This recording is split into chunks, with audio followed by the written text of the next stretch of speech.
திருச்சி மாவட்டம் முசிறியை அடுத்த சிட்டிலரை ஊராட்சியைச் சேர்ந்த தாதம்பட்டியில் சட்டவிரோதமாக மணல் பதுக்கி வைக்கப்பட்டிருப்பதாக கிடைத்த தகவலை அடுத்து முசிறி வட்டாட்சியர் லோகநாதன் தலைமையிலான வருவாய்த்துறை அலுவலர்கள் தாதம்பட்டி கிராமத்திற்கு நேரில் சென்று அதிரடி கள ஆய்வு மேற்கொண்டனர்.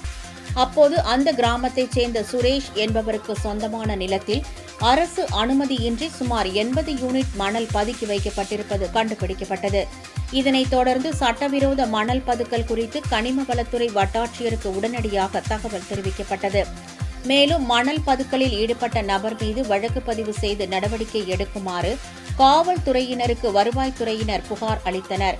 பின்னர் பதுக்கி வைக்கப்பட்டிருந்த மணலை வருவாய்த்துறையினர் பறிமுதல் செய்து அவற்றை வட்டாட்சியர் அலுவலகத்திற்கு கொண்டு சென்றனர்.